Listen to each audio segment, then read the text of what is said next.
बातमीकडे घायवळ बंधूंवरून सध्या महाराष्ट्राचं राजकारण चांगलंच तापलंय। या आरोप प्रत्यारोपामध्ये काल रोहित पवारांनी भर घालत थेट मुख्यमंत्री फडणवीसांना आरोपीच्या पिंजऱ्यामध्ये उभं केलंय। विधान परिषदेचे सभापती राम शिंदेंना टार्गेट करण्याच्या प्रयत्नात त्यांनी मुख्यमंत्र्यांचा एक व्हिडिओ क्लिप दाखवत जोरदार त्यांच्यावर आरोप केलेत। मुख्यमंत्र्यांनी गुंड निलेश घायवळला दोषमुक्त करण्यासाठी नेमकं काय केलं हे तर त्यांनी सांगितलं, शिवाय घायवळच्या गाठीभेटींचे नवे फोटो दाखवत उपमुख्यमंत्री एकनाथ शिंदेंनाही या वादामध्ये ओढलंय। पाहुयात या विषयाचा हा सविस्तर रिपोर्ट। पवन राळेभाग श्री सचिन गायवळ श्री सचिन गायवळ श्री सचिन गायवळ सचिन घायवळ देश सोडून पळून गेलेला कुख्यात गुंड निलेश घायवळचा सध्या फरार असलेला थोरला भाऊ। गृहराज्यमंत्री योगेश कदम ज्याच्या गन लायसन्सची शिफारस करण्यावरून वादात अडकलेत, तोच हा सचिन घायवळ। शरद पवारांच्या राष्ट्रवादीचे आमदार रोहित पवारांनी मुख्यमंत्र्यांचा हा व्हिडिओ पत्रकार परिषदेत दाखवत गंभीर आरोप केलेत। सुजय विखेंसाठी मुख्यमंत्र्यांनी घेतलेल्या प्रचार सभेत निलेश घायवळ व्यासपीठावर उपस्थित होता। त्यावेळी मान्यवरांची नावं घेताना मुख्यमंत्र्यांनी निलेश घायवळचंही नाव घेतल्याची व्हिडिओ क्लिप दाखवत या प्रकरणाची व्याप्ती आणखी वाढवली।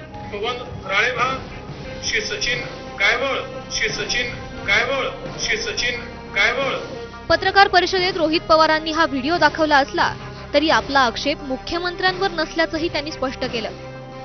मुख्यमंत्र्यांच्या व्हिडिओ आडून त्यांनी पुन्हा एकदा विधान परिषदेचे सभापती राम शिंदेंनाच आरोपीच्या पिंजऱ्यात उभं केलंय। राम शिंदे सरांनी जी नावं दिली ती देवेंद्र फडणवीस साहेबांनी बोलून दाखवली आणि मग सचिन गायवळचं नाव जर तिथं देवेंद्र फडणवीस साहेब तिथं घेत असतील आणि माझा कुठला तरी मंदिराच्या बाहेरचा फोटो त्याच्याबरोबरचा दाखवून जर भांडवल करत असतील, माझ्या आईचा कुठला तरी व्हिडिओ दाखवून भांडवल करत असेल तर हे हास्यास्पद आहे। गुंड निलेश घायवळला फडणवीस आणि राम शिंदेंनी कशा प्रकारे निर्दोष मुक्तता देण्यात मदत केली याचाही किस्सा रोहित पवारांनी पत्रकार परिषदेत सांगितला।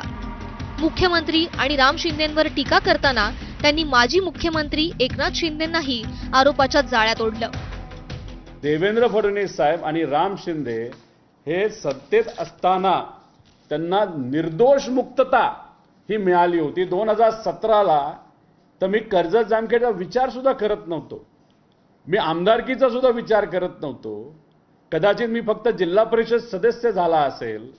मग याच्यात तुमच्या काळातच तुम्ही त्यावेळेस पोलीस प्रशासनाच्या मदतीने कोर्टात पुरावा न देता निलेश घायवळला तिथं तुम्ही मदत केली।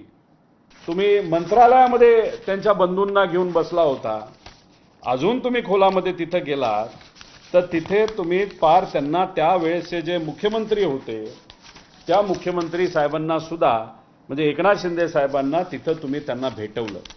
फोटो काय दाखवतो, तुझे सुद्धा फोटो आहेत, मंदिराच्या बाहेर सहजपणे एखादा फोटो काढला, सामाजिक कार्यक्रमामध्ये तोंडावर पट्टी असताना अशी एक व्यक्ती म्हणजे माझी आई ज्याला राजकारण कळत नाही, नाहीतर राजकारणात ती लक्ष देत नाही, तिथं तिचा व्हिडिओ दाखवून तुम्ही काय सिद्ध करण्याचा प्रयत्न करत आहे की मी पाठबळ देतो। राम शिंदे सरांनी जे सभापती आहेत त्यांनीच निलेश घायवळला ही मदत केली। त्याच्याचबरोबर आपण जर बघितलं तर सचिन गायवळ ज्यांना तिथं बंदुकीचं लायसन्स द्यायचं होतं त्यासाठी सुद्धा फोन आणि प्रेशर हे राम शिंदे सरांनीच केलं। पुण्यातील वाढत्या गुंडगिरीवर टीका करताना त्यांनी पुण्यातील कुठले पदाधिकारी कोण बसवतात आणि 3 पक्षात याची कशी वाटणी झाली आहे याचाही हिशेब सांगितला। पुणे एसपी आणि सीपी हे कोण बसवतं, हे देवेंद्र फडणवीस साहेब बसवतात।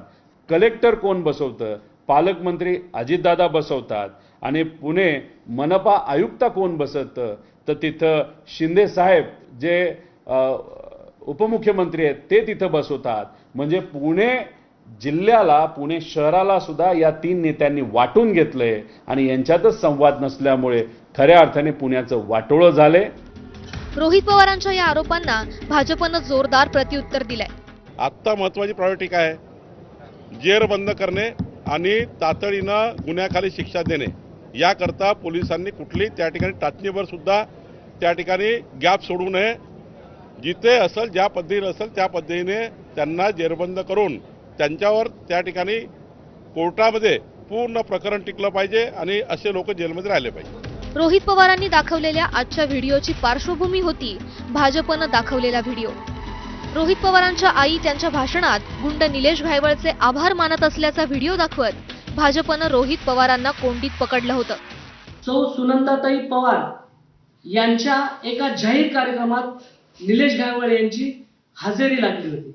एवढंच नव्हे तर सुनंदाताई पवार यांनी जाहीर भाषणात निलेश घायवळ यांचं कौतुकही केलं होतं. आमदार रोहित पवार यांचे सुद्धा निलेश घायवळ यांच्याबरोबर संबंध होते.